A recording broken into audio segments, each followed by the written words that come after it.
Hello friends, this is Priyanshi and welcome to the commerce study point. Discuss करेंगे delegation of authority को। ये आपके business studies का chapter 5 organising के ऊपर लास्ट वीडियो रहेगी। वीडियो का ये फोर्थ पार्ट रहेगा और इससे पहले हमारी 3 वीडियो ऑलरेडी आ चुके हैं जिसमें मैंने आपको ऑर्गेनाइजिंग के जो बाकी टॉपिक्स हैं वो सारे कवर करा दिए हैं। ये लास्ट पार्ट रहेगा जिसमें हम समझेंगे डेलीगेशन ऑफ अथॉरिटी को, डिसेंट्रलाइजेशन को और साथ ही साथ फॉर्मल ऑर्गेनाइजेशन और इनफॉर्मल ऑर्गेनाइजेशन के बीच में डिफरेंसेस, क्योंकि वो पहली वीडियो में नहीं हो पाया था। ओके, तो स्टार्ट करते हैं वीडियो को। सबसे पहले देखते हैं डेलीगेशन ऑफ अथॉरिटी। देखिए, delegation refers to the downward transfer of authority from a superior to a subordinate. आप एक चीज़ मानकर चलिए, देखिए एक कंपनी है, जैसे उस कंपनी में मान लीजिए ऑनर ने अपने सबऑर्डिनेट्स को, अपने एम्प्लॉयज़ को कुछ काम दिया, मतलब कुछ जिम्मेदारी दी किसी काम की। तो क्या एम्प्लॉय उस काम को प्रॉपर वे में कर पाएगा अगर उसे थोड़ा सा भी राइट भी ना दिया जाए उस काम से रिलेटेड? तो डेलीगेशन ऑफ अथॉरिटी का मतलब यही होता है कि अगर आप किसी भी एम्प्लॉय को कोई काम दे रहे हो तो आप उसके मतलब उसके वे में उसे थोड़ा सा अथॉरिटी भी दे दो। अथॉरिटी किस तरह से दी जाएगी? मान लीजिए आपने जो लेबर है उसको काम दिया, लेबर नहीं, आपने लेबर के जो हेड है उसको काम दिया कि आपको लेबर से 1000 यूनिट प्रोड्यूस करानी है पर डे। ओके, तो इसमें क्या होगा कि अगर उसके पास आप थोड़ा सा राइट नहीं दोगे कि वो लेबर को किस तरह से थोड़ा सा फोर्स कर सके, थोड़ा सा कंट्रोल करके समझा सके या काम को करा सके, अगर उसके पास इतना राइट नहीं होगा तो क्या वो लेबर से वो काम करवा पाएगा? बिल्कुल भी नहीं करा सकता। तो ज़रूरी होता है कि थोड़े बहुत राइट्स उसको दे दिए जाएँ, छोटे छोटे ही सही। जैसे कि आपने मान लीजिए उसको राइट दे दिया कि रॉ मटेरियल जितनी भी ज़रूरत होगी उसमें वो आप खुद से ख़रीद कर ले आना, है ना? उसके लिए कंपनी का कोई भी इन्वॉल्वमेंट नहीं होगा, आप अपनी मर्ज़ी से वो काम कर सकते हो। तो इस तरह की छोटी-छोटी चीज़ें, छोटे-छोटे राइट्स जो होते हैं वो उनको भी दे दिए जाने चाहिए, ताकि जो काम है वो ज़्यादा अच्छे से हो सकते।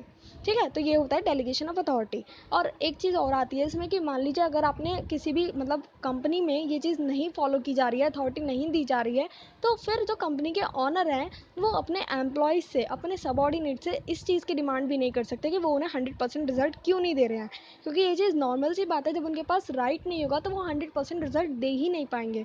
बट अगर डेलीगेशन ऑफ अथॉरिटी हो रही है, कंपनी में अथॉरिटी को दिया जा रहा है, सबऑर्डिनेट्स को भी थोड़ी सी अथॉरिटी दी जा रही है, तो ऑनर 100% इस चीज़ के लिए हो मांग सकता है, उससे रिजल्ट के लिए अकाउंटेबल कर सकता है कि भाई क्यों रिजल्ट हमारे पास 100% नहीं आया, आपके पास रिस्पॉन्सिबिलिटी थी, अथॉरिटी भी थी, फिर हमें 100% रिजल्ट क्यों नहीं मिला? तो इस चीज़ के लिए जो आपका सबऑर्डिनेट है वो अकाउंटेबल हो जाता है कि हाँ, उसे जवाब देना पड़ेगा, अब उसकी जिम्मेदारी बन जाती है।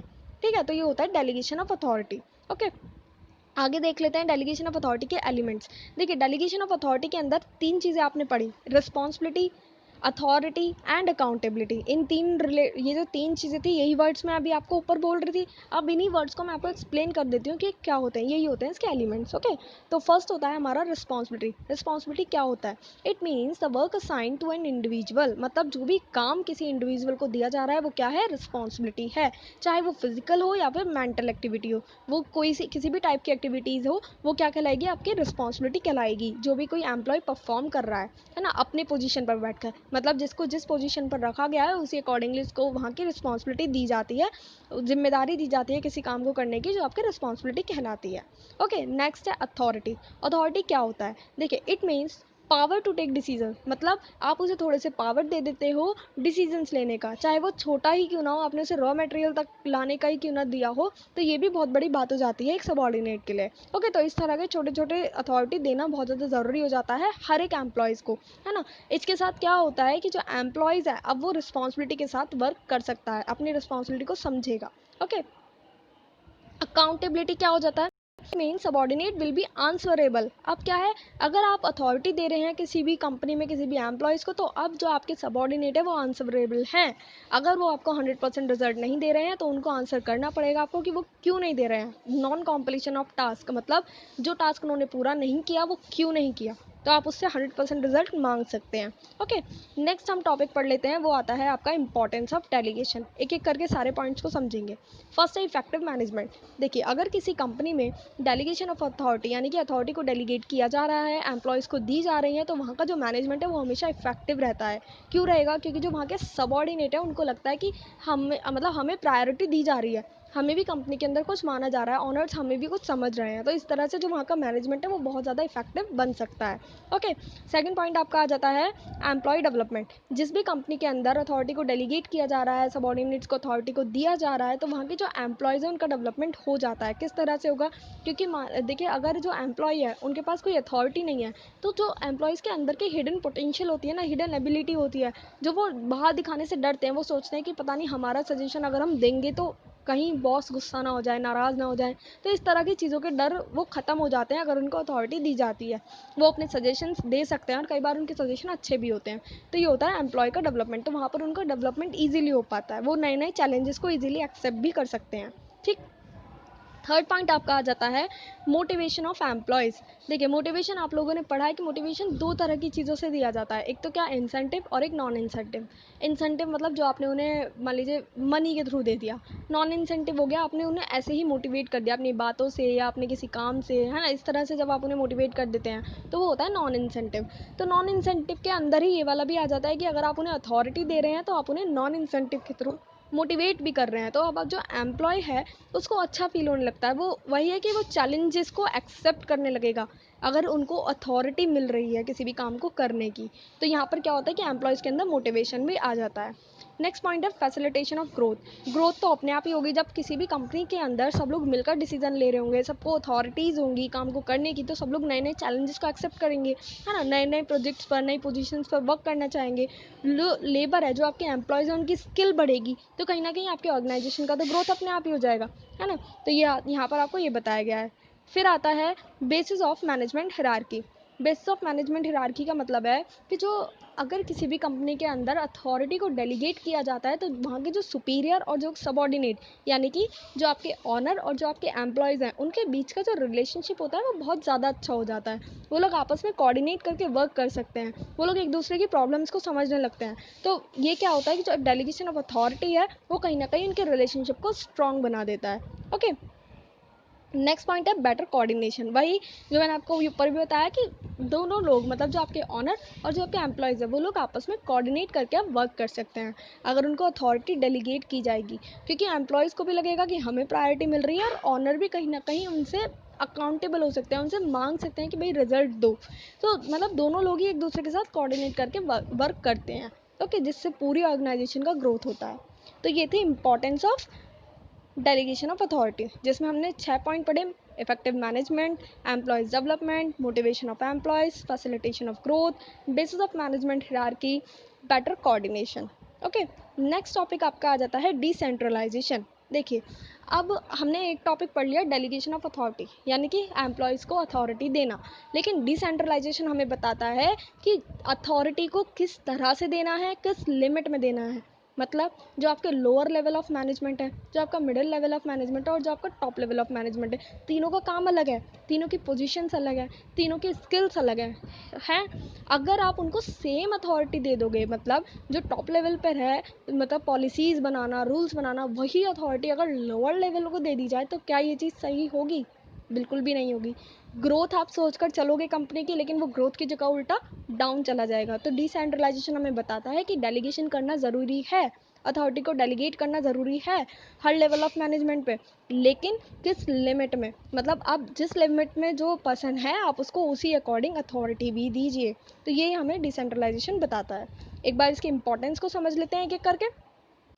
इंपॉर्टेंस में जो आपका फर्स्ट पॉइंट रहेगा वो है प्रमोट इनिशिएटिव। जो आपके डिसेंट्रलाइजेशन है वो कहीं ना कहीं इनिशिएटिव यानी कि एक नएपन को बढ़ावा देता है। किस तरह से? Promote initiative among subordinate are more freedom, क्योंकि अब जो आपके सबऑर्डिनेट्स हैं, आपके जो एम्प्लॉयज़ हैं, वो बहुत ज़्यादा फ्री हो जाते हैं, वो अपने डिसीजंस ले सकते हैं, अपने सजेशंस आपको दे सकते हैं। तो इनिशिएटिव मतलब कंपनी में एक नयापन आ जाता है। ओके, नेक्स्ट पॉइंट है डेवलप मैनेजेरियल टैलेंट। इससे क्या होता है कि जो आपका मैनेजमेंट का टैलेंट है वो भी बढ़ता है। जो आपके सुपीरियर्स हैं, जो आपके सबऑर्डिनेट्स हैं, जब वो नई नई चीज़ों को करेंगे, जब वो नए नए चैलेंजेस को एक्सेप्ट करेंगे, नए नए चैलेंजेस पर वर्क करेंगे, तो कहीं ना कहीं उनका टैलेंट बढ़ेगा, है ना, उनकी स्किल बढ़ेगी, उनकी नॉलेज भी बढ़ेगी। तो यहाँ पर यही बात कही गई है। नेक्स्ट पॉइंट आ जाता है quick decision making. Decision making जो होती है वो भी जल्दी हो जाती है। क्यों हो जाती है? क्योंकि सारा वर्क अब केवल टॉप लेवल पे के हाथ में नहीं है, अब सारी जिम्मेदारी केवल उसे ही नहीं निभानी। सारी लेवल मतलब सारी जो जिम्मेदारी है अथॉरिटी है वो डिवाइड हो गई है एम्प्लॉयज़ के बीच में, तो काम भी तो डिवाइड हो गया, डिसीजन भी लेना कितना आसान हो गया। पहले क्या है कि भाई सारे काम टॉप लेवल ऑफ मैनेजमेंट कर रहा है तो वो क्या क्या चीज़ देखेगा, है ना, तो डिसीजन भी लेट होंगे। बट अगर डेलीगेशन हो रहा है, डिसेंट्रलाइजेशन हो रहा है, तो कहीं ना कहीं जो आपके एम्प्लॉयज़ हैं, आपके टॉप लेवल ऑफ मैनेजमेंट है, आपके जो मिडिल लेवल ऑफ मैनेजमेंट है, सबका काम हल्का हो जाता है और सब लोग डिसीजन बहुत ईजिली और जल्दी ले पाते हैं।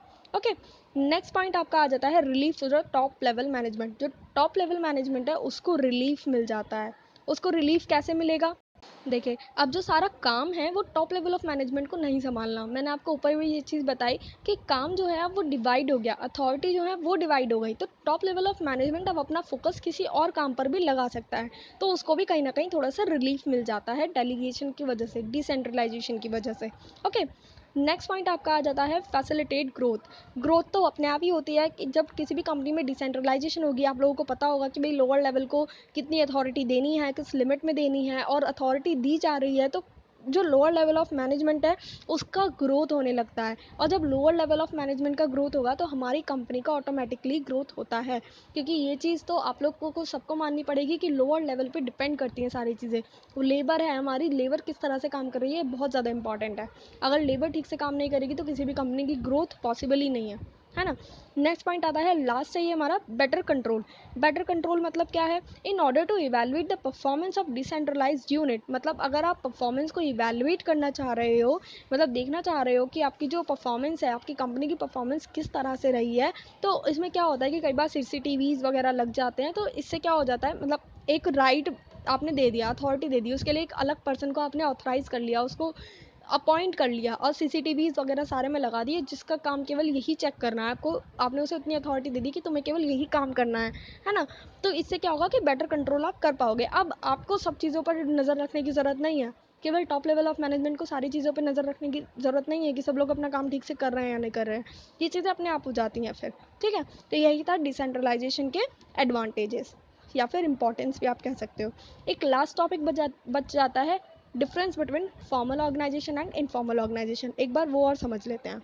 ओके, देखिए ये है आपका difference between formal organisation and informal organisation. इधर मैंने आपको सारी चीज़ें ये फॉर्मल की बताई हुई हैं और इधर मैंने आपको सारी चीज़ें इनफॉर्मल की बताई हुई हैं। ठीक है, एक एक करके इन सारी चीज़ों को समझ लेते हैं। सबसे पहला पॉइंट है फॉर्मल के अंदर डेलिब्रेटली प्लान। देखिए ये मैंने आपको बताया था, इसके एडवांटेजेस या फीचर्स वगैरह में भी मैंने चीज़ बताई थी कि जो फॉर्मल ऑर्गेनाइजेशन होती है उसको डेलिब्रेटली, मतलब उसको किसी भी एक, हमें कोई ऑब्जेक्टिव अचीव करना है तो उस ऑब्जेक्टिव को अचीव करने के लिए हम इसे खुद से क्रिएट करते हैं, जबकि इनफॉर्मल में ऐसा नहीं होता। इनफॉर्मल में क्या होता है कि लोगों के टेस्ट के अकॉर्डिंग, लोगों को अपने रिलीजियस के अकॉर्डिंग खुद से एक साथ हो जाते हैं, है ना। तो जो ऑर्गेनाइजेशन खुद एक साथ बन रही है, जिसको डेलिब्रेटली क्रिएट करने की ज़रूरत नहीं पड़ रही, वो है इनफॉर्मल। और जिसको डेलिब्रेटली आप क्रिएट कर रहे हैं, बना रहे हैं खुद से, वो होती है आपकी फॉर्मल। तो एक तो फर्स्ट डिफरेंस आ गया इस बेसिस पर। ठीक है, सेकंड देख लेते हैं, टू अचीव प्लान ऑर्गेनाइजेशन गोल। मतलब जो आपकी फॉर्मल ऑर्गेनाइजेशन है वो क्यों बनाई जा रही है? वो बनाई जाती है ऑर्गेनाइजेशन गोल को अचीव करने के लिए, जबकि जो आपकी इनफॉर्मल ऑर्गेनाइजेशन है वो किस लिए बनाई जाती है? वो बनाई जाती है सोशल एंड कल्चरल नीड्स को पूरा करने के लिए। मतलब हमारी कोई सोशल नीड्स है, हमारा कोई इंटरेस्ट है, हमारा कोई रिलीजियस है, उस चीज़ की नीड्स को पूरा करने के लिए इनफॉर्मल ऑर्गेनाइजेशन बनती है, जो कि खुद से क्रिएट हो जाती है। थर्ड पॉइंट देख लेते हैं, formally establish official lines of communication. देखिए इसके अंदर जो आपका कम्युनिकेशन होता है वो भी बहुत ज़्यादा फॉर्मल होता है। लोग अपने म्यूचुअल रिलेशनशिप इसके अंदर एस्टेब्लिश नहीं कर सकते, अपनी पर्सनल प्रॉब्लम्स को इसके अंदर डिस्कस नहीं कर सकते, जबकि जो इनफॉर्मल ऑर्गेनाइजेशन है उसके अंदर जो कम्युनिकेशन है वो भी इनफॉर्मल होता है। लोग अपनी कन्वीनियंस के अकॉर्डिंग यहाँ पर बातचीत करते हैं, अपने प्रॉब्लम्स को डिस्कस करते हैं, अपने म्यूचुअल रिलेशनशिप को यहाँ पर डेवलप करते हैं। ठीक है, नेक्स्ट पॉइंट आपका आ जाता है, managers are leaders by virtue of their superior position. देखिए यहाँ पर जो आपके सुपीरियर लेवल पे जो पोजीशन पर जो बंदे बैठे होते हैं, यानी कि जो आपके टॉप लेवल ऑफ मैनेजमेंट के जो पर्सन होते हैं वही यहाँ के मैनेजर्स होते हैं, लीडर्स होते हैं। लेकिन यहाँ पर जो लीडर्स होते हैं वो चूज़, मतलब वो लोग खुद से चूज़ करते हैं कि उन्हें लीडर किसको बनाना है। यहाँ पर पोजीशन से कोई भी चीज़ डिफाइन नहीं है कि टॉप लेवल पर कोई बैठा है तो वही आपका ऑनर हो जाएगा, वही आपका लीडर हो जाएगा। यहाँ पर इस तरह से नहीं होता। ओके, नेक्स्ट पॉइंट देख लेते हैं, इट इज़ स्टेबल। ये ज़्यादा स्टेबल होती है ऑफकोर्स, क्योंकि सारी चीज़ें क्या होती हैं यहाँ पर एक डिसाइडेड है। आप एक काम को जो भी यहाँ कर रहे हो वो डिसाइडेड है पहले से ही, आपको बाद में नहीं करना। मतलब आपकी सारी चीज़ें एक सिस्टमैटिक तरीके से चल रही हैं, लेकिन इनफॉर्मल में आपकी चीज़ें सिस्टमैटिक तरीके से नहीं चलती। लोग जो ये वाली जो ऑर्गेनाइजेशन होती है ये कम स्टेबल होती है, अगर हम कंपैरिजन में कहें फॉर्मल ऑर्गेनाइजेशन के, है ना, बल्कि होती ही नहीं है, ये भी यहाँ पर कहा जा सकता है। ओके, तो बस यही एक छोटा सा डिफरेंस था जो आपको समझाना था, फॉर्मल और इनफॉर्मल। बाकी टॉपिक हम लोग ये वाला कवर कर चुके हैं अपने पिछले वीडियो में, तो आप लोग इसकी 4 वीडियो आप लोग हो गई हैं आप लोगों की। तो जो भी किसी ने एक भी वीडियो नहीं देखी हो तो ज़रूर देख लेना, केस स्टडी कहीं से भी आ जाती है, इसलिए आप लोगों ने अगर मान लीजिए ये वाली कर ली, कोई एक ही छोड़ दी, तो ऐसा ना हो कि वो आपका लॉस करवा दे। ओके, तो आप लोग ये सारी चीज़ों को देख लेना। वीडियो आप लोगों को पसंद आई तो वीडियो को प्लीज़ लाइक एंड शेयर ज़रूर करें अपने फ्रेंड्स के साथ, और अगर आप चैनल पर नए हैं तो चैनल से जुड़ने के लिए चैनल को सब्सक्राइब भी कर लीजिएगा, क्योंकि यहाँ पर आपका पूरा बिजनेस स्टडीज़ का कोर्स अभी तक कवर करा चुके हैं, और जो बच गया है वो भी कवर कराया जा रहा है, जल्दी से जल्दी ये कंप्लीट हो जाएगा। तो आप लोग चैनल को से ज़रूर जुड़ जाना अगर आप लोग और वीडियोज़ भी देखना चाहते हैं, और बेल आइकन को प्रेस करना मत भूलिए। Thank you friends, thank you for watching.